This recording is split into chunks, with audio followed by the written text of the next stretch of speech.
मैं सभी को नमन करता हूं और आपके अंदर जो दिव्य ज्योति रूपी परमात्मा है उनको भी मेरा नमन स्वीकार करें। जय सीताराम, जय सीताराम, जय सीताराम। भगवान का ध्यान। ओम शांताकारं भुजगशयनं पद्मनाभं सुरेशं विश्वाधारं गगनसदृशं मेघवर्णं शुभांगं लक्ष्मीकान्तं कमलनयनं योगभेद्यार्नगम्यं वन्दे विष्णु भवभयहरं सर्वलोकैकनाथं। शांतरूप शेषशायी नाभि में कमल धारण करने वाले, देवों के देव, विश्व के आधार, आकाश के समान व्यापक, मेघ के समान नीलवर्ण, शोभा युक्त जिनके अंग, लक्ष्मीनाथ कमल नयन, योगी जनों के ध्यान में आने वाले, संपूर्ण लोक के नाथ, सांसारिक भय के दूर करता, व्यापक विष्णु के लिए मेरा नमस्कार है। कल हमने चौथा अध्याय ज्ञान कर्म संन्यास युग को समाप्त किया था। आज हम कर्म संन्यास युग को हम शुरू कर रहे हैं। इसको लोग कर्म योग के रूप में भी देखते हैं, लेकिन कर्म संन्यास और कर्म योग दोनों में थोड़ा सा फर्क है।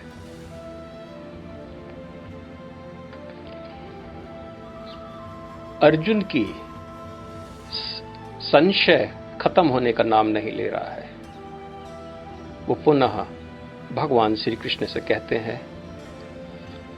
अर्जुन ने कहा, हे कृष्ण, पहले आप मुझे कर्म संन्यास के लिए कहते हैं और फिर भक्ति पूर्वक कर्म करने का आदेश देते हैं। क्या आप अब कृपा करके निश्चित रूप से मुझे बताएंगे कि इन दोनों में से कौन अधिक लाभप्रद है? कर्म का त्याग करना संन्यास नहीं है, कर्मों के फल का त्याग संन्यास है।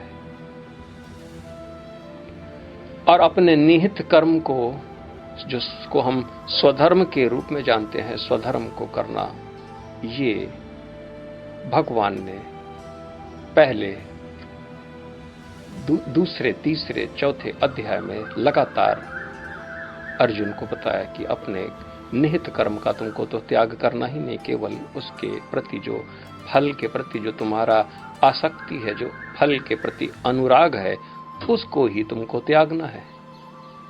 और कर्म करते समय जितना भी फल है वो भगवान यानी मुझ को तुम अर्पण कर दो। भगवान यहां पर अपने को परमात्मा के रूप में अर्जुन से ये बात भी बताया है।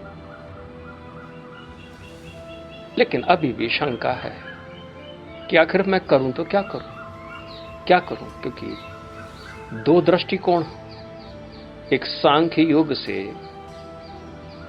बताने की कोशिश की है कि ये तो शरीर प्रकृति के अधीन है और ये प्रकृति ही सारा कर्म करती है, और इसमें जो जीवात्मा है वो तो केवल मात्र दृष्टा है, लेकिन केवल अविद्या से ग्रसित हो जाने के कारण वो अपने को कर्ता जानता है। फिर पुनः भगवान ने कहा कि इससे निवृत्त होने का एक मार्ग है, यानी कर्म के फल को ही आप त्याग देंगे तो आपको तुरंत शांति प्राप्त हो जाएगी। और इसी प्रकार से कर्म संन्यास युग के विषय में भगवान ने अर्जुन को बताया। लेकिन एक और चीज भगवान ने बताई कि अगर आप कर्मों के फल को त्याग देते हैं और आपको तुरंत शांति प्राप्त हो जाती है, ये तो बहुत अच्छी बात है।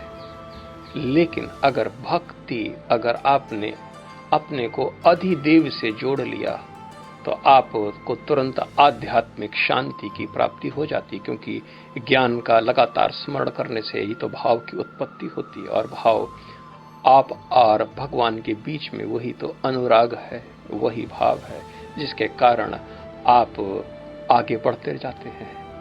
यही भाव आपको अपरा प्रकृति से परा प्रकृति की तरफ लेकर जाती है। और फिर उसके बाद अपने तो काम आपने त्याग दिए, यानी जैव कर्म के जितने भी कर्म थे उसको आपने त्याग दिए। लेकिन जब भक्ति पूर्वक आप भगवान का ध्यान करते हैं और भगवान को अर्पित कर देते सारे कर्म और भगवान को ही सारे कर्म का फल, लेकिन उसके बाद फिर भी आपको अपने इस संसार में रहने के लिए कुछ न कुछ तो कर्तव्य करने हैं। जब भक्ति आपकी दृढ़ हो जाए और उसके पश्चात आप भगवान के बताए हुए कार्य, यानी कि ऋषियों के बताए हुए कार्य को जो करते हैं वो ज्यादा श्रेष्ठ है। अपने जैव कर्म को करने से अच्छा है कि हम ऋषि मुनि और भगवान की भक्ति में डूबे रहने के कारण जो कर्म हमसे हो जाए वो ज्यादा श्रेष्ठ है। अब यही बात अर्जुन पूछ रहे हैं कि इन दोनों में से जो श्रेष्ठ हो वो मुझे बताओ, क्योंकि अभी आपने कुछ, अभी आपने कुछ। अभी भी अर्जुन का अज्ञान और मोह नष्ट न हुआ, क्योंकि उसने बड़ी गूढ़ता से उसने अपने निश्चय और निर्णय को बदलने की कोशिश नहीं की। लेकिन फिर भी यहाँ पर शरणागत हो जाने के कारण अभी भी उसके अंदर शंका बनी है। हालांकि इससे पहले भगवान ने कहा जहां जिसको शंका है उसको तो किसी प्रकार से उसकी गति ठीक नहीं है, क्योंकि उसको शांति नहीं मिलती है इस संसार में, वो सुखी नहीं रहता। और जब यहाँ सुखी नहीं तो फिर परलोक में भी उसको सुख का कोई कारण नहीं है। दूसरे श्लोक में भगवान बताते हैं कि आखिर क्या चीज है, क्या करना है। भगवान ने उत्तर दिया, ये दूसरा श्लोक है, मैं पढ़ रहा हूं। मुक्ति के लिए तो कर्म का परित्याग तथा, यहां पर ये इस्कॉन की किताब है, इसमें कर्म का परित्याग को उन्होंने संन्यास के रूप में देखा, जबकि ये ऐसा नहीं है। मैं इसको सही तरीके से पढ़ता हूं। मुक्ति के लिए तो कर्म संन्यास तथा भक्ति में दोनों ही उत्तम है। अगर आपको मुक्ति चाहिए तो आप संन्यास आप ले सकते हैं, संन्यास की तरफ बढ़ सकते हैं, लेकिन संन्यास सबके लिए नहीं है। लेकिन जो सबके लिए है वो है भक्ति में, दोनों उत्तम है। संन्यास के लिए तो केवल संन्यास धर्म के अंतर्गत, जिस प्रकार से याज्ञवल्क्य जी ने सूत जी को और जैमिनी, इन तीनों का एक दुर्लभ पुस्तिका है संन्यास गीता, उसके अंतर्गत संन्यास किसको और कैसे, संन्यास के चरण इत्यादि सब है। आगे चल के मैं इस पे पूरा प्रकाश डालूंगा, सब संन्यासदा पर मैं बात करूंगा, चर्चा करूंगा। भगवान कह रहे हैं किंतु इन दोनों में से कर्म के संन्यास से भक्ति युक्त कर्म श्रेष्ठ है। क्योंकि ज्ञान तो आपने प्राप्त कर लिया, लेकिन ज्ञान अगर कोरा रह गया तो आप अति भौतिक जगत में ही पड़े रहेंगे, क्योंकि आपका गोल आध्यात्मिक लोक में प्रवेश करना है। और आध्यात्मिक लोक के बीच एक अधि दैविक लोक भी होता है, उसके थ्रू आपको जाना है। यहां से आपको दिल्ली जाना है तो ट्रेन आपको आगरा से आपको लेकर जाएगी। अब तो दूसरे रूट भी बन गए हैं टुंडला होकर ले जाने के लिए, लेकिन बीच का हिस्सा है उसको आप पार तो करना ही पड़ेगा, तभी आप उस लोक में जाएंगे। तो अधि भौतिक से आप अधि दैविक लोक में प्रवेश करेंगे और अधि दैविक लोक से अध्यात्म लोक। अगर आप ये सोचते हैं कि मैं भक्ति करूंगा ही नहीं और अध्यात्म लोक में मैं प्रवेश करूंगा, तो ये बात ठीक नहीं है। आप सन्यासी बन जाएं, आप ज्ञान को प्राप्त कर लें, किसी गुरु के पास जाएं और उस गुरु के बाद आप उस गुरु को नमन न करें, आपका ज्ञान कोरा का कोरा रह जाएगा। बहुत से ऐसे लोग हैं जो ज्ञान को प्राप्त करने बाद तुरंत अपने को ज्ञानी बनाकर घूमने लगते हैं, लेकिन उनके अंदर ढेले भर की भक्ति नहीं होती। ऐसा ज्ञान से क्या लाभ, जब उस अधिदेव से आपको अनुराग ही ना हो। भक्तिमय कर्म, क्योंकि भक्तिमय कर्म ईश कर्म के अंतर्गत होता है और कभी कभी ये ईश कर्म भी हट जाता है और सहज कर्म में ये परिवर्तित हो जाता है, जो कि बड़ा उन्नत है सहज कर्म। क्योंकि ईश कर्म तो अधिदैविक कर्म है और सहज तो आध्यात्मिक कर्म है। और आदि भौतिक जगत से आप आध्यात्मिक लोक में जाना है, यानी कि आध्यात्मिक लोक वो है जो कि मन, बुद्धि, चित्त और इंद्रियों से परे है, क्योंकि वही तो आपका स्थान है। बगैर भक्ति के कैसे जाओगे? योग की आत्मा तो भक्ति है, और जिसने योग करना आरंभ कर दिया और भक्ति के बगैर, तो वो कहीं नहीं पहुंचेगा। केवल वो कुछ आसन करके बस, और कुछ नहीं। उसको परम ज्ञान की अवस्था कभी प्राप्त नहीं होगी। ज्ञान और परम ज्ञान में एक बीच में एक डोरी है। उस डोरी का अर्थ ही है कि आपको भक्ति के द्वारा, अधिदेव के द्वारा आगे आपको आध्यात्मिक जगत में जाना है। भगवान यहां पर प्रमाणित कर रहे हैं कि ज्ञान, आज की संसार में ऐसा कोई पुरुष नहीं है, ऐसा कोई स्त्री नहीं है जो अपने को ज्ञानी न समझती हो, लेकिन है तो मूढ़, अज्ञानी। और यहां पर भगवान भी कह रहे हैं कि अगर आपने संन्यास ले लिया लेकिन अंदर भगवान के प्रति अनुराग नहीं है, तो आप मुश्किल में पड़ जाओगे। किसी न किसी तरीके से भगवान तो पहुंचा ही देंगे, लेकिन जो श्रेष्ठ है उसको हमें धारण करना चाहिए, यानी कि भक्ति। भक्ति के द्वारा कर्म, यानी कि समस्त कार्य भगवान के लिए करें। मैं अगर खाना खाता हूं तो फिर मैं भगवान के लिए खाना खाऊं, और जो शक्ति उत्पन्न हो वो भगवान के कार्य में लगा दूं। ये बात तो मुझे समझ में आती है। अगर आप ये सोचते हैं कि ये भगवान का प्रसाद मैंने खाया है, उसके बाद मैं 4 पिक्चर देखूंगा और शराब पीऊंगा और अपने लिए जीऊंगा, तो ये बात मुझे समझ में नहीं आती। क्योंकि अगर आपने ईश्वर का प्रसाद ग्रहण किया तो फिर ईश्वर का कार्य करने में आपको इतने विफल क्यों हो रहे हो? ईश्वर के लिए जीना, ईश्वर के लिए मरना, और ईश्वर कोई और नहीं, वो आपके भीतर बाहर सर्वव्यापक है। आपसे वो कुछ कहता नहीं है कि आपको वो छीन नहीं रहा है आपसे, आपको केवल कह रहा है कि विकर्म का त्याग कर दो और अज्ञानता से इस संसार में जीना बंद कर दो। ज्ञान से भी जिया जा सकता है।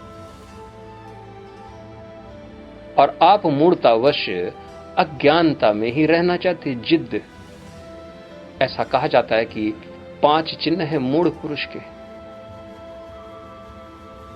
जिसमें जिद्द, क्रोध, भगवान की बुराई करना, किसी के प्रति डिसरेस्पेक्टफुल, और तीव्र घमंड, प्राइड, जिसको हम इंग्लिश में हुब्रिस कहते हैं। ये 5 चिन्ह है मूढ़ता की। मूढ़ जो होते हैं, जो फूल्स हैं, इंग्लिश में hubris, profanity, disrespectful, anger and stubborn, जिद्दी होते हैं। मूढ़ पुरुष का इस संसार में बड़ा दुखद अंत होता है, क्योंकि वो बार बार इसी अवस्था में पड़ा रहता है। वो ज्ञान को कभी उपलब्ध न हो पाता है। बहुत से ऐसे ब्राह्मण हैं जो सन्यासी बन जाते, लेकिन अभी भगवान के प्रति प्रेम नहीं, और वो 4 चरण में अपना जीवन गुजारते हैं। पहला चरण 3 साल का होता है, जिसको हम कुटी व्रत कहते हैं। फिर उसके बाद बहुद्रिक, उसके बाद हंस और परमहंस।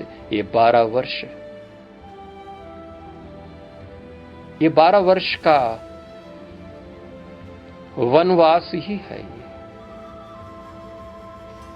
इसलिए महाभारत काल के समय पर ये 12 वर्ष उनको प्राप्त हुए थे, और 1 साल का अज्ञात वर्ष।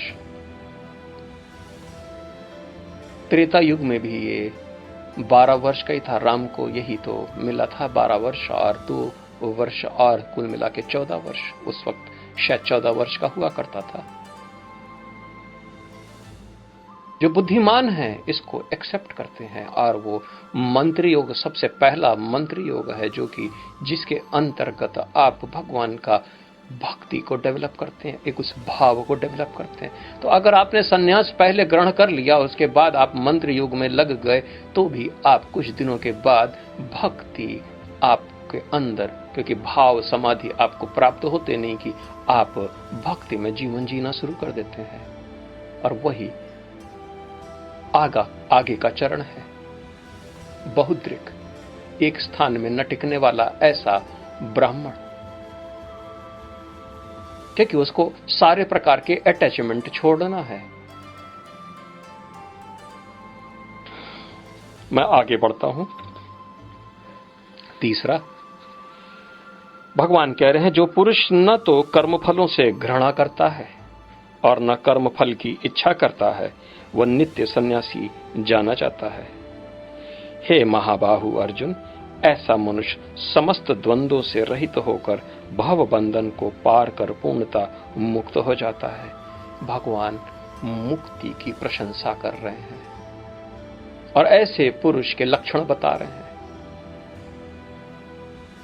अगर भगवान मुक्ति की प्रशंसा करें तो हम सबका कर्तव्य है कि हम भी मुक्त हो, क्योंकि भगवान नहीं चाहते हैं कि अर्जुन बद्ध रहे, क्योंकि भगवान ये इस सारा संसार बद्ध है।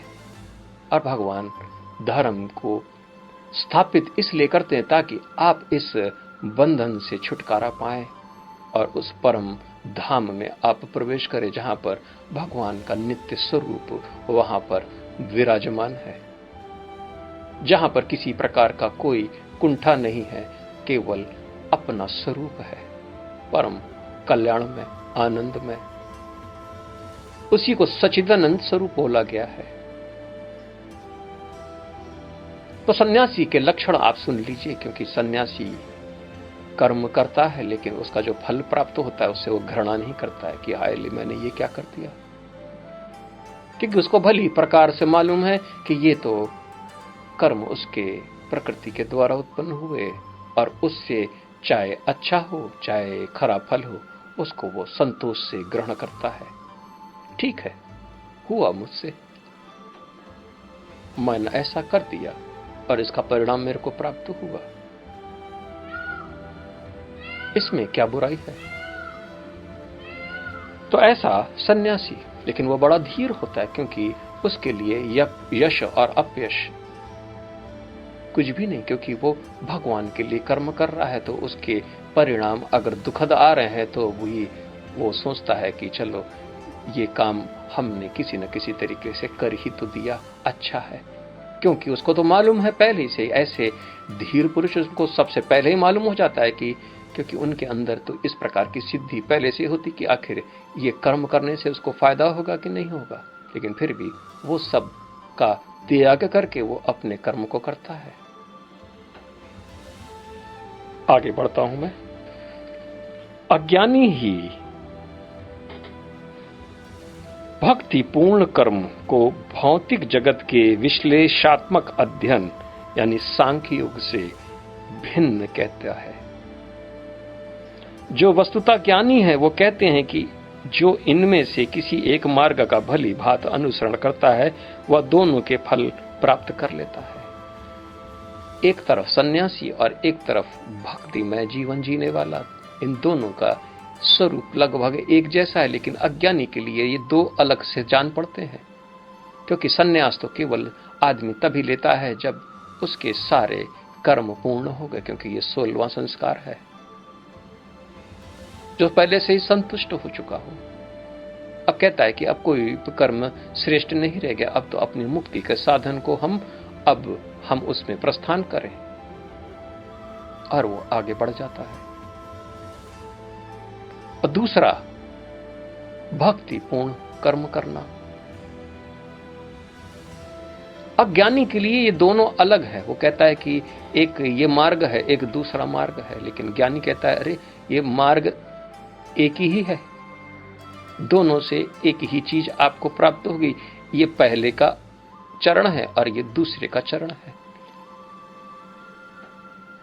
यानी कि पहले सन्यास को प्राप्त करने के 3 साल के भीतर उसने भक्ति भी भाव समाधि को प्राप्त कर ली और भगवान के प्रति एक अनुराग को प्राप्त कर लिया। यानी कि यहां से हम दिल्ली जा रहे, बीच में हमको आगरा मिलेगा, हम ताजमहल देखते हुए हम कुतुब मीनार भी देख लें।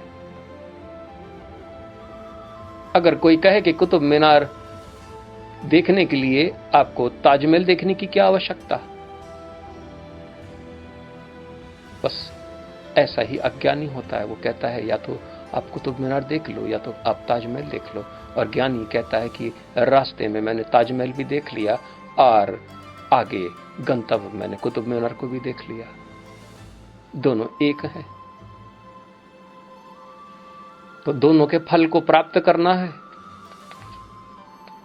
तो वही बेहतर है। इसलिए ज्ञानी दोनों के फल को प्राप्त कर लेता है और अज्ञानी तो आंख बंद करके सोता है, तो फिर वो सीधा कुतुब मीनार सीधा पहुंचने की कोशिश करता है और बीच में केवल सोते सोते ही गुजारता है, क्योंकि उसकी कल्पना ही, क्योंकि वो कल्पना में ही जीता है और अध्यात्म लोक कल्पना और बुद्धि से परे है।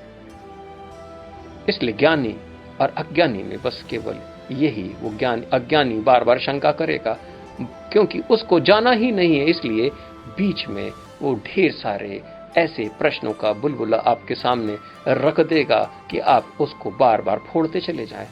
फिर भी बोलेगा कि मुझे अंततः उस रास्ते में इंटरेस्ट ही नहीं है। अब इसके लिए क्या किया जाए? मेरे से कई लोग बोलते हैं कि मुझे इंटरेस्ट नहीं है भगवान की बात सुनना। हमने कहा भगवान की पूजा करते हो? कहते उसमें भी इंटरेस्ट नहीं है, वो तो मम्मी जल्दी बोलती हैं इसलिए कर लेता हूं। और बड़े बड़े हो गए सब। इंटरेस्ट बड़ा सुन के अजीब सा लगता है कि आखिर ये इंटरेस्ट नाम की वस्तु है क्या? मन बड़ा चंचल है। आप सब सुन लेंगे, फिर बाद में अचानक कह देंगे कि इंटरेस्ट नहीं है उसमें जाने का, यही जिंदगी ठीक थी, वो तो यूं ही टाइम पास करना था इसलिए तुम्हारे पास बैठ गए। तो ये भक्ति जो है ये आपको ऐसा करने से मना करता है। इसलिए भगवान कह रहे हैं भक्ति ज्यादा श्रेष्ठ है। बहुत से लोग सन्यासी बन गए टाइम पास करने के लिए, लेकिन उनको भगवान के प्रति इंटरेस्ट नहीं है। तो इसलिए भगवान यहां पर दूरदर्शिता, क्योंकि भगवान ही दूरदर्शिता के प्रमुख साधन हैं और उन्होंने ये पहले ही बात बता दी। आज हम लोग इस बात को समझ लें कि बगैर भक्ति के आगे आप बढ़ ना पाओगे, वरना केवल सुनने के बाद आप कहेंगे कि मैं तो बीच में सो गया था, मुझे तो इंटरेस्ट ही नहीं था। आगे हम बढ़ते हैं 5वां श्लोक। भगवान कहते हैं जो यह जानता है कि सांख्य द्वारा प्राप्त स्थान भक्ति द्वारा भी प्राप्त किया जा सकता है, और इस तरह जो सांख्य योग तथा भक्ति योग को एक समान देखता है वही वस्तुओं को यथा रूप में देखता है। सांख्य योग और भक्ति योग दोनों एक ही हैं, ये अलग नहीं है। और इसका आप लगातार विश्लेषण करके इसको अलग करने की कोशिश करने पर भी आप इसको अलग ना कर पाएंगे, लेकिन अज्ञानी इसको अलग करके ही देखने की कोशिश करता है और इसमें बार बार वो विफल होता है। वो तय ही नहीं कर पाता है कि मैं सांख्य योग से चलूं कि मैं भक्ति, क्योंकि उसको चलना ही नहीं है। इसलिए वो बार बार खुद ही वो विफल कर देता है, जबकि वो दोनों एक ही स्वरूप है, एक ही स्वरूप। और इसलिए अक्सर लोग विफल हो जाते हैं जब वो ज्ञान की, क्योंकि उन्होंने पहले से ही अवधारणाएं इतनी बना के रखी हैं कि अब वो धारणा में परिवर्तित नहीं हो सकती, क्योंकि उन्होंने निश्चय और निर्णय पहले ही कर रखा है, मोहग्रस्त। इसलिए भगवान ज्ञानी की परिभाषा देते हुए बता रहे कि दोनों जो समान देखता है वही हकीकत में देखता है। ये तो बुद्धि की तीक्ष्ण गति हुई, बड़ी तीक्ष्ण गति। और बुद्धिमान बनने के लिए आपने क्या प्रयास किए, ये भी एक बड़ा सोच है, जो कि एक दार्शनिक सोच जो हम आपके सामने रख रहे हैं। आगे बढ़ते हैं। भगवान छठे श्लोक में कह रहे हैं कि भक्ति में लगे बिना केवल समस्त कर्मों का परित्याग करने से कोई सुखी नहीं बन सकता। ये भी एक सूत्र के रूप में है, ये स्टेटमेंट, अथॉरिटिव स्टेटमेंट की आप कहते हैं नहीं हो सकता है, भगवान कह रहे हो ही नहीं सकता। तो आप बुद्धिमान की भगवान, आप कहते हैं कि नहीं, भगवान की बात को मैं नहीं मानता। और ऐसे कितने लोग हैं जो इसी प्रकार से संसार में जीते हैं। वो कहते हैं कि भक्ति मैं नहीं करता, मैं तो लिबरल हूं, मैं सारे भगवान को एक जानता हूं। वो मस्जिद में माथा टेक आते हैं और किसी मुर्दे की कब्र में भी अपना माथा टेक आते हैं। लेकिन अगर उनसे कहा जाए कि सनातन पद्धति में भी एक बार आप ऐसा कर लो, तो वहां कहते हैं कि मैं लिबरल हूं। भगवान कह रहे हैं कि भक्ति में लगे बिना केवल समस्त कर्मों का परित्याग। बहुत से ऐसे मूढ़ हैं जो सारे कर्म त्याग देते हैं, राज इत्यादि भी छोड़कर चल देते हैं। और ऐसे आप दूसरे धर्मों के अंदर प्राय देखने को प्राप्त होते हैं। जैन लोग, बौद्ध भी ऐसे ही करते हैं। और हमारे आजकल सनातन धर्म के अंतर्गत भी ऐसी परंपरा चल पड़ी है। हजारों की संख्या में लोग सन्यासी बन जाते हैं और उनको सन्यास की दीक्षा देने वाले भी घोर अज्ञानी होते हैं। बस दीक्षा दे दी, बस आज से सन्यासी, सारे कर्म छोड़ दो, कल्ट बन गए ऐसे। भगवान कह रहे कि बगैर भक्ति के आप विफल हो जाओगे, कभी सुखी नहीं रह पाओगे। परंतु भक्ति में लगा हुआ विचारवान व्यक्ति शीघ्र ही परमेश्वर को प्राप्त कर लेता है। भक्ति में लगा हुआ, क्योंकि भक्ति क्योंकि वो भाव है जिसके कारण आप उठते हुए चले जाते हैं और भगवान के गोद में आप बैठ जाते हैं। आप अपरा प्रकृति आपको त्याग देती है और परा प्रकृति आपको लेकर भगवान के हाथ में छोड़ देती है। और उस दिन से परा प्रकृति, क्योंकि उसने भी आपको त्याग दिया, तो फिर आप केवल उस भगवत स्थिति में आप भी स्थित हो जाते हैं। आप फिर प्रकृति के अधीन नहीं रहते हैं। इसलिए बगैर भक्ति के आप आगे न बढ़ पाओगे। इसलिए अध्यात्म लोक में प्रवेश करना है तो अधिदेव को पकड़ना है, और ज्ञान को प्राप्त कर लिया तो अब उपासना करनी ही पड़ेगी। और उपासना करने के बाद शुद्ध पवित्र कर्म करना ही पड़ेगा। राम राम तो कहना ही पड़ेगा। हम तो कहते हैं सीताराम बोलो। इसमें प्रकृति को और पुरुष को, दोनों को एकत्व में देखने की कोशिश करो। 7वां श्लोक जो भगवान कह रहे हैं कि जो भक्ति भाव से कर्म करता है, जो विशुद्ध आत्मा है और अपने मन तथा इंद्रियों को वश में रखता है, वह सबों को प्रिय होता है और सभी लोग उसे प्रिय होते हैं। ऐसा व्यक्ति कर्म करता हुआ भी कभी नहीं बंधता। जो भक्ति भाव में डूबा रहता है वो सारा जगत को भगवान में देखता है, ब्रह्म में। ये सारा जगत ब्रह्म में है, सबके अंदर भगवान। और वो भगवान से प्रेम करता है तो वो सभी से प्रेम करता है। अब उसके अंदर द्वेष नहीं है। वो सारा संसार को प्रेम करता है, असुर से लेकर राक्षस से लेकर देवता से लेकर ऋषियों में सबको वो समानता। बड़ा श्रेष्ठ है वो, क्योंकि वो जानता है कि ये भी हमारी तरह है, केवल प्रकृति ने किसी को ज्यादा घोर तरीके से पकड़ लिया है, इसलिए ये मूर्तावश ऐसा जीवन जी रहा है, इसलिए ये विरोध कर रहा है। और इसलिए वो महायज्ञ में तत्पर हो जाता है, क्योंकि भक्ति भाव है उसके अंदर। वो सारा जगत का कल्याण करने में वो लग जाता है, क्योंकि ये भक्ति ही तो है। सारे लोगों का कष्ट वो उसको अपना महसूस होता है। आपको सुख पाकर वो हर्षित हो जाता है। क्योंकि वो सबके लिए कार्य करता है, इसलिए वो सबको प्रिय है और वो सबका प्रिय भी बन जाता है। आगे मैं बढ़ता हूं। भगवान कह रहे हैं कि दिव्य भावनामृत युक्त पुरुष देखते, सुनते, स्पर्श करते, सूंघते, खाते, चलते, फिरते, सोते तथा श्वास लेते हुए भी अपने अंतर में सदैव वही जानता रहता है कि वास्तव में वह कुछ भी नहीं करता। बोलते, त्यागते, ग्रहण करते या आंखें खोलते बंद करते हुए भी वह यह जानता रहता है कि भौतिक इंद्रियां अपने अपने विषयों में प्रवृत्त है और वह इन सब से पृथक है।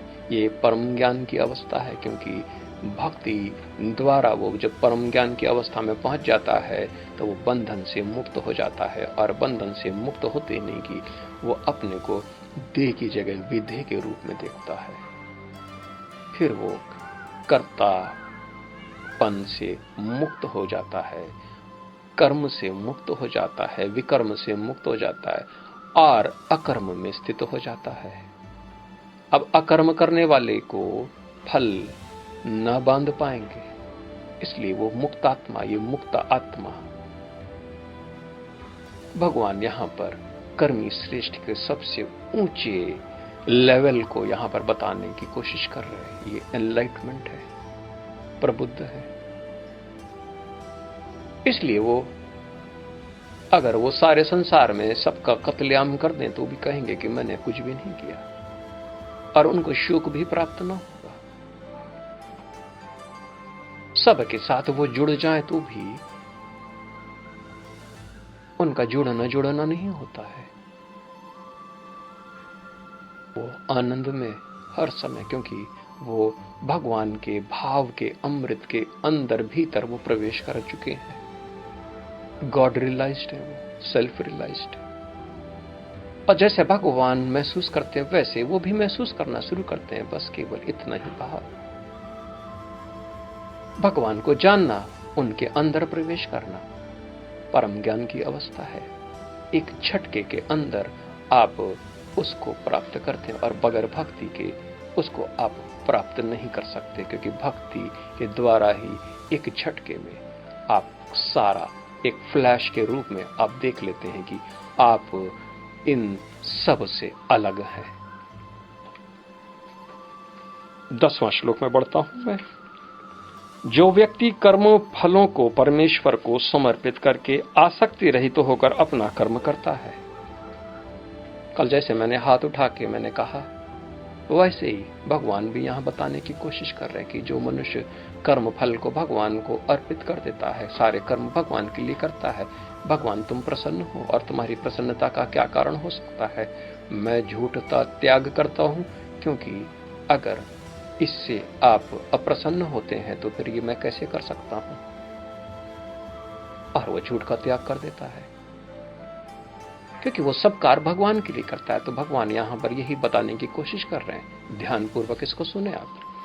जो व्यक्ति कर्म फलों को परमेश्वर को समर्पित करके आसक्ति रहित होकर अपना कर्म करता है, वह पाप कर्मों से उसी प्रकार अप्रभावित रहता है जिस प्रकार कमल पत्र जल से अस्पर्श रहता है।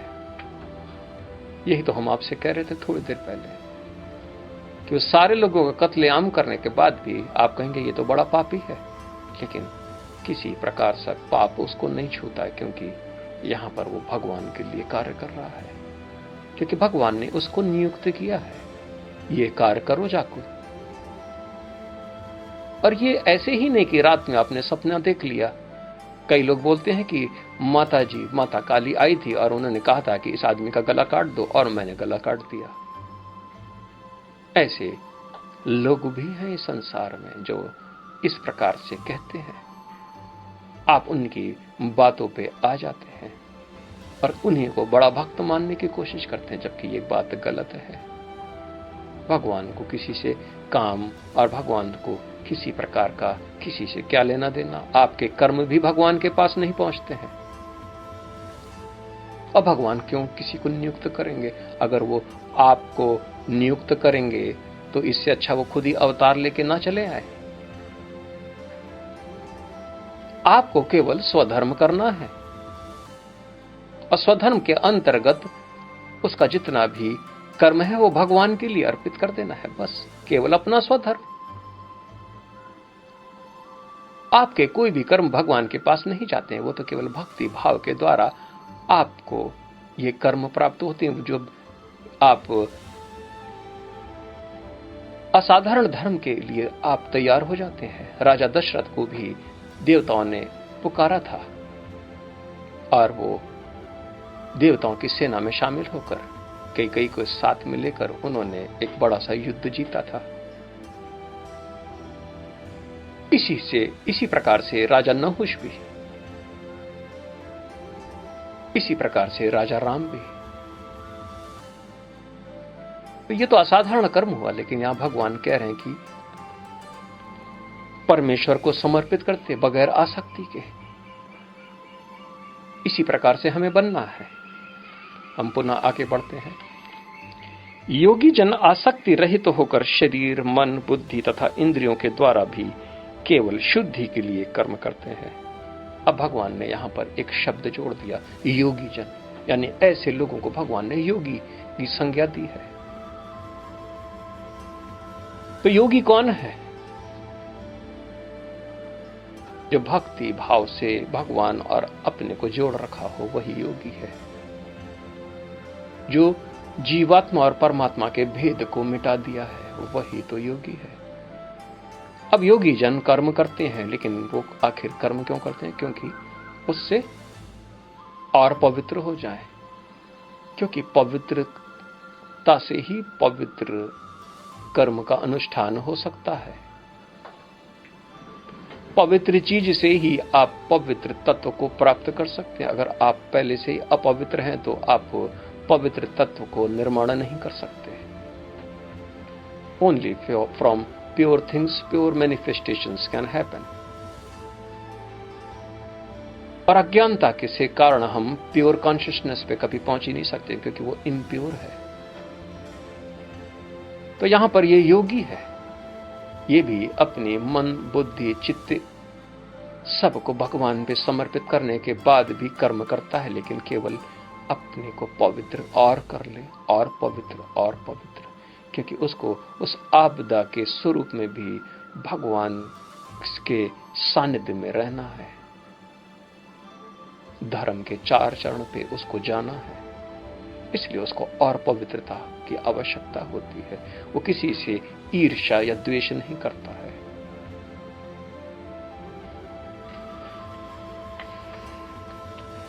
बारहवां श्लोक। निश्चल भक्त शुद्ध शांति प्राप्त करता है। भगवान कह रहे निश्चल है ऐसा भक्त शुद्ध शांति को, शुद्ध, अब ये शब्द शुद्ध जो आया है प्योर है,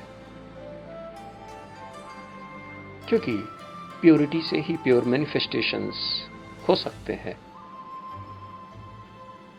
और अपने को प्योर करना है, और प्योर करना है, और प्योर करना है, क्योंकि हमको प्योर साइलेंस, प्योर शांति हमको चाहिए। क्योंकि वह समस्त कर्म फल मुझे अर्पित कर देता है, किंतु जो व्यक्ति भगवान से युक्त नहीं है और जो अपने श्रम का फलकामी है वह बंध जाता है। बस यही तो अंतर है भक्ति और कर्म के संन्यास में। ज्ञान आपने प्राप्त कर लिया, लेकिन अगर आपने परमेश्वर को अपने कर्म फल इत्यादि नहीं दिए तो आप ज्ञानी होते हुए भी आप बंध जाते हैं, बंधे ही रहते हैं, मुक्त न हो पाओगे। और मुक्ति दशा और बद्ध दशा दोनों में बस केवल बीच में एक जरा सी लाइन है। बगैर भक्ति के आप मुक्त न हो पाओगे। इसलिए भक्ति आरंभ करें, उपासना शुरू हो जाए, ज्ञान आपको प्राप्त हो चुका है। 13वां श्लोक हम पढ़ते हैं। भगवान कहते हैं, जब देहधारी जीवात्मा अपनी प्रकृति को वश में कर लेता है पहले उसकी जो प्रकृति होती है वो अपरा प्रकृति, उसको वश में करना पड़ेगा। तो यहां भगवान कह रहे हैं कि जब देहधारी जीवात्मा अपनी प्रकृति को वश में कर लेता है और मन से समस्त कर्मों का परित्याग कर देता है, मन के अंदर समस्त कर्म कि मुझे ये करना है, मुझे वो करना है, मुझे ये करना है, मुझे वो करना है, अब वो कहता है कि मुझे के भगवान की भक्ति करनी है और जो भी कार्य हमको मिलता रहेगा मैं वो करता रहूंगा।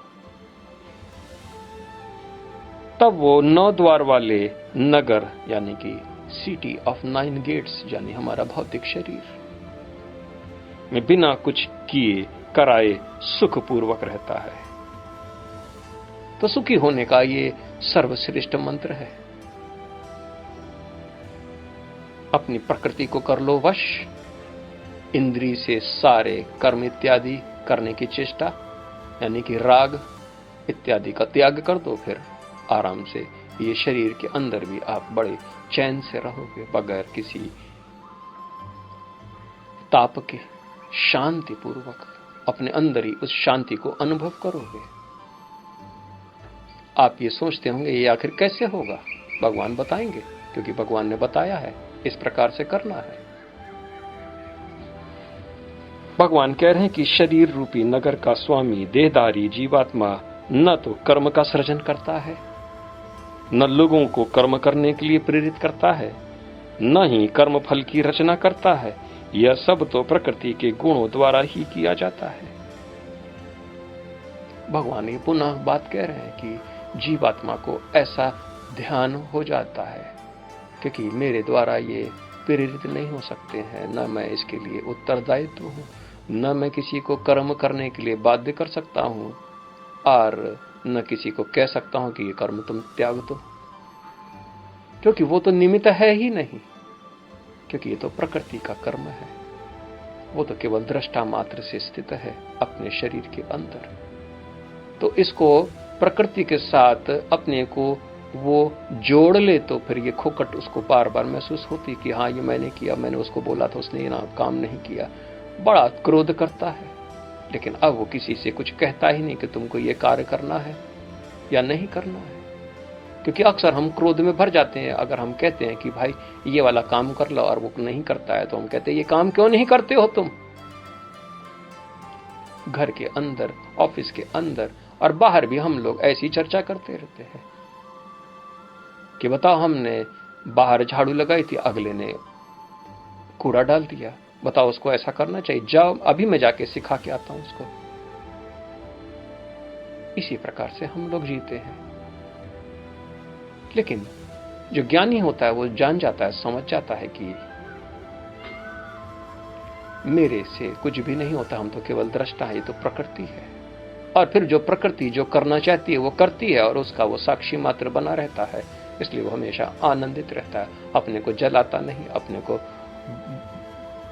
कष्ट में नहीं डालता है, क्रोध इत्यादि का त्याग कर देता है कि आखिर वो उसका कारण ही नहीं है, फिर क्यों क्रोध करें।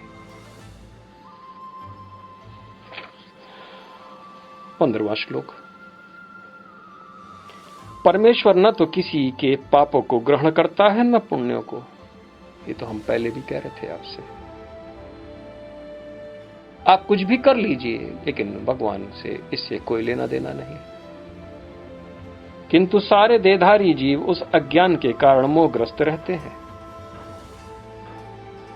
जो उनके वास्तविक ज्ञान को आच्छादित किए रहता है। जब आप कर्म पूरी तरीके से त्याग देते हैं तो भी ये तो गलत है, आप बंधन में, क्योंकि प्रकृति, आप उस प्रकृति में के बंधन में फंस गए, इसलिए आप मन के हिसाब से चले। कोई भी कर्म चाहे अच्छा या बुरा वो परमेश्वर के पास नहीं जाता है, क्योंकि वो उससे अछूता है। लेकिन आप भगवान के लिए कुछ ऐसा कार्य करें जो कि वेद के द्वारा निहित हो और भक्ति के द्वारा भगवान की तरफ बार बार आगे बढ़े, भक्ति के भगवान को प्रसन्न करने के लिए। लेकिन आप पाएंगे अंततः कि सारे कर्मों और सारे कर्मों का फल भगवान के पास नहीं जाते, अंततः आप वहीं पर जाके स्थित हो जाते हैं और ये कर्म करना और इत्यादि ये आपसे अपने आप ही छूट जाता है, क्योंकि ये भागवत कृपा ही है। मैं भी सारे कर्म करता हूं, लेकिन किसी में लिपायमान नहीं होता हूं, लेकिन सारे कर्म भगवान के लिए ही करता हूं। अपने लिए बहुत जी लिया, अब भगवान के लिए जीना है। ये भक्ति ही है। इसी प्रकार से आप लोग भी चेष्टा करें। एक दूसरे को हम देख के ही तो इस प्रकार से आगे बढ़ते हैं, क्योंकि ऐसा भगवत गीता में विधिवत वर्णन है, क्योंकि भगवान को ऐसा ही प्रिय है इसलिए। लेकिन भगवान फिर भी कह रहे कि कोई भी प्रकार के कर्म मेरे पास नहीं जाते, क्योंकि इस बात तो सही है, क्योंकि अध्यात्म का अर्थ ही है जहां पर मन, बुद्धि, चित्त, अहंकार और उनसे कोई भी कर्म वहां पर नहीं जाते हैं। ये बुद्धिमान ही इसको समझ पाता है, इसलिए मुझे बार बार आपको बताना पड़ता है।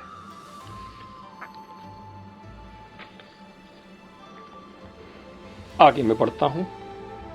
भगवान कह रहे हैं किंतु जब कोई उस ज्ञान से प्रबुद्ध होता है जिससे अविद्या का विनाश होता है, तो उसके ज्ञान से सब कुछ उसी तरह प्रकट हो जाता है जैसे दिन में सूर्य से सारी वस्तुएं प्रकाशित हो जाती हैं। आपकी जितनी भी अवधारणा है सब नष्ट हो जाती है। इस अज्ञानता के कारण आप जितना भी उछल कूद कर रहे थे कि ऐसा समझते थे, ऐसा है, ऐसा है, ऐसा है, वो अचानक देखेंगे अरे क्या स्टुपिडिटी थी मेरी। आप कहेंगे what is this wheel of stupidity, ये तो एक पागलपन था, उसका चक्र बार बार मेरे सामने घूम रहा था, जबकि ऐसा कुछ भी नहीं है। सारा जगत ब्रह्ममय है और मैं भी उसका एक हिस्सा हूं। तो ये आखिर मेरे और इस ब्रह्म जगत में ये जो भेद है, इसको चलो अब मिटा देते हैं। और आप फिर देख पाते हैं कि आप ही कारणों के कारण हैं। जीवात्मा, परमात्मा नाम की कोई वस्तु ही नहीं है और केवल आप ही हैं। भेद नष्ट हो गया, क्योंकि योग के अंतर्गत आपको अविद्या ही तो नष्ट करनी है, और जब अविद्या नष्ट हो गई तो ब्रह्म स्वरूप में आप स्थित हो जाएंगे। इसलिए इसको भगवान ने कहा कि ये तो प्रबुद्ध की स्थिति है, प्रबुद्धता, क्योंकि प्रबुद्धता का लक्षण यही है, जहां आपका मन नहीं है वही प्रबुद्धता है, वही प्रबुद्धता की स्थिति है। जो ये सोचते हैं कि मैं एनलाइटेंड हूं, जो सोचते हैं कि मैं ऐसे में एनलाइटेंड बन जाऊंगा, और जो ये कहते हैं कि मैं पहले बद्ध था और आज मैं एनलाइटेंड हूं, वो मूर्ख है, वो एनलाइटेंड नहीं है, क्योंकि यहां पर मन है। मन जब नहीं होगा, वो जो स्थिति है वही एनलाइटेंड है। बुद्ध आप सोचेंगे बगैर मन के कैसे? अरे मन को आप एक पल के लिए रोक नहीं सकते, लेकिन एक बिंदु में तो उसको आप एकाग्रचित करके उसके अंदर ढकेल तो सकते, उसको समाचित तो कर सकते हैं। यही तो करना है, यही तो योग है। उस एक पल के लिए भी आपको अचानक रोशनी प्राप्त हो जाती है अपने स्वरूप का, और फिर अब ये मन जीवित रहे, मन को अब इससे क्या लाभ? अब ये मन रहे न रहे इससे क्या मतलब, क्योंकि आपने इससे अपने को पहले जोड़ रखा था, अब न जुड़ेगा। इसलिए ये जीवित रहे न जीवित रहे इससे क्या फर्क पड़ता है।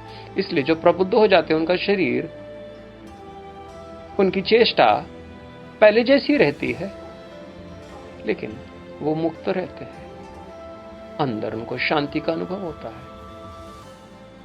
और मन न हो जाने के कारण वो कोई भी कर्म आराम से कर देते। वो किसी में स्टबॉर्न नहीं थे, मैं तो ऐसा नहीं करूंगा, मैं तो ऐसा सोचता हूं।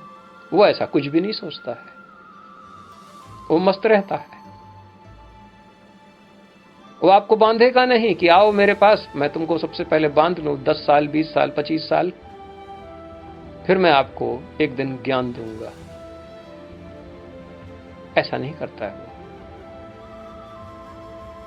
क्योंकि वो तो जानता है। वो पहले दिन आपको बता देगा कि आप ही तो हो वो, क्योंकि मैं तो ये देख सकता हूं, लेकिन आपको भी मैं ये दिखाने की कोशिश करूंगा, वो ज्ञान परम ज्ञान, क्योंकि मैं तो देख रहा हूं कि आप ही विष्णु हो। इसी प्रकार से संसार में वो जीता है। मैं 17वां श्लोक में, जब मनुष्य की बुद्धि, मन, श्रद्धा तथा शरण सब कुछ भगवान में स्थिर हो जाते हैं, तभी वह पूर्ण ज्ञान द्वारा समस्त कल्मश से शुद्ध होता है और मुक्ति के पथ पर अग्रसर होता है। मुक्ति का पथ जिसको हम ज्योति पथ कहते हैं, जो 7 चरण है, यानी सबसे पहले ज्ञानोदय यानी ज्ञान से संतुष्ट, यहां पर भगवान वही तो कह रहे हैं। जब पूर्ण ज्ञान द्वारा यानी ज्ञान से आप पूरी तरीके से संतुष्ट हो जाते हैं, पूर्ण ज्ञान आपको प्राप्त हो जाता है, तब सारे कल्मश से शुद्ध हो जाते हैं। आप इनप्योर से आप प्योर बन जाते हैं। फिर आपके मन, बुद्धि, चित्त ये सब प्योर हो जाते हैं। और उसके बाद भगवान में आप अपनी श्रद्धा, मन, बुद्धि सब कुछ भगवान में स्थिर कर देते हैं और बुद्धि भी ब्रह्ममय स्वरूप को धारण कर लेती है। यही तो प्रबुद्धता की चरण है। लेकिन मैं इसको ज्ञानदा, क्योंकि भगवान भी कह रहे कि ये तो प्रथम, आप फिर मुक्ति के लिए उपलब्ध उस पथ पर अग्रसर हो जाते हो। सबसे पहले ज्ञान ही तो पाना है, उसके बाद फिर संन्यासता, फिर योगदा, फिर उसके बाद लीलोन्मुक्ति, उसके बाद सतपदा, आनंद पदा और परात्परा, फिर कैवल्य की स्थिति में आप प्रवेश कर जाते हैं, मुक्त हो जाते हैं। 18वां श्लोक भगवान कह रहे हैं कि विनम्र साधु पुरुष अपने वास्तविक ज्ञान के कारण एक विद्वान तथा विनीत ब्राह्मण गाय, हाथी, कुत्ता तथा चांडाल को समान दृष्टि से देखता है। जिसने ज्ञान को प्राप्त कर लिया, भगवान कह रहे विनम्र है वो अपने ही जैसा सारा संसार को देखता है, क्योंकि वही अब सब जगह वही अपने को देखता है व्याप्त, और जैसा मैं हूं वैसा ये है।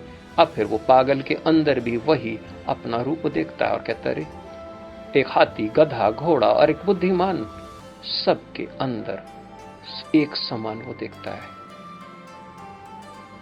अब वो भेद ना कर पाएगा कि ये श्रेष्ठ है कि वो श्रेष्ठ है, इसलिए वो सबका हितैषी, सब अपने कर्मों को फल भोगते वो सबको देखता है, और सबकी स्थिति वो भी अपने जैसा देख सकता है। वो अब उसको दिखाई पड़ता है कि अरे अज्ञानता नष्ट होती नहीं, कि ये तो मेरे जैसा ही उतना ही पवित्र है, और ये पहले से ही पवित्र है, लेकिन मोहग्रस्त के कारण अपने को कह रहा है कि मैं हाथी हूं, मैं घोड़ा हूं, मैं गधा हूं, मैं ब्राह्मण हूं। कोई कहता है मैं साधु हूं। इसी प्रकार से, लेकिन वो भेद न कर पाता है। वो स्त्री, पुरुष इत्यादि सबको एक समान देखता है।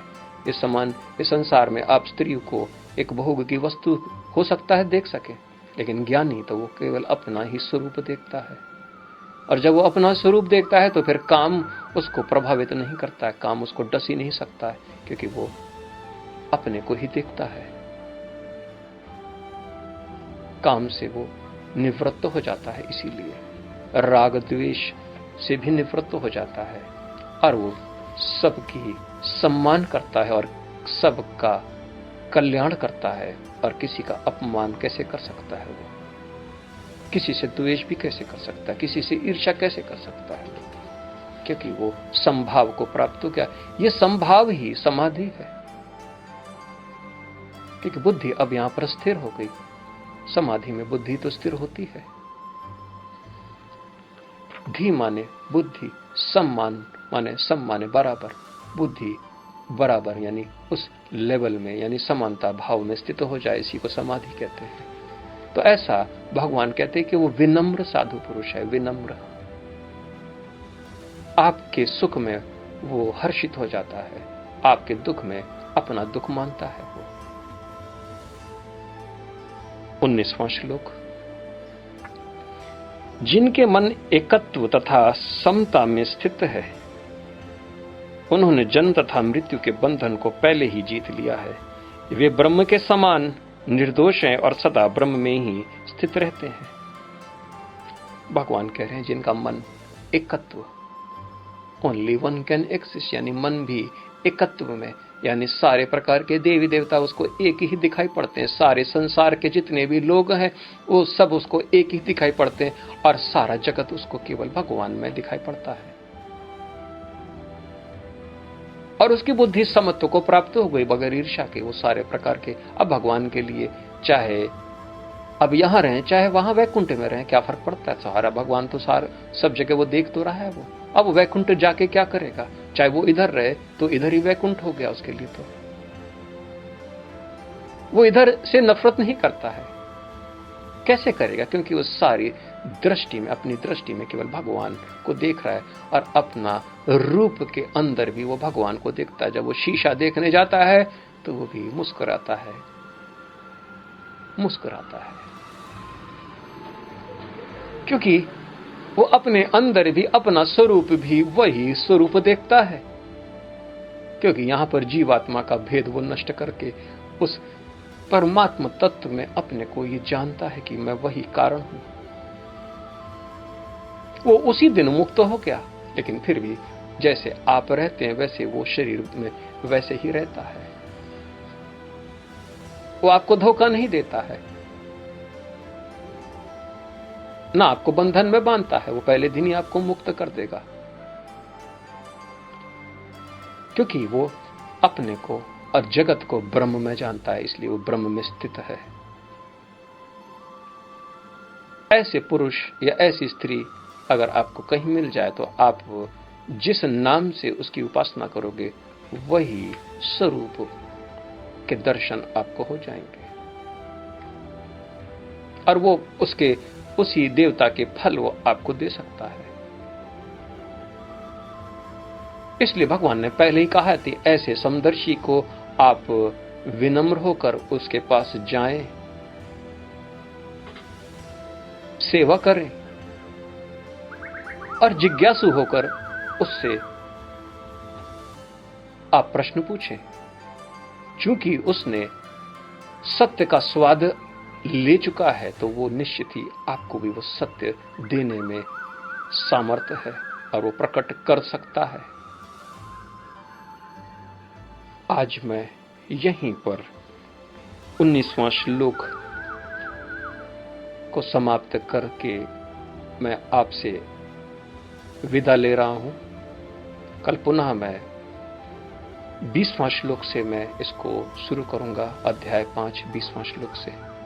तब तक के लिए मुझे आज्ञा दें, मेरा नमन स्वीकार करें। जय सीताराम, जय सीताराम, जय सीताराम।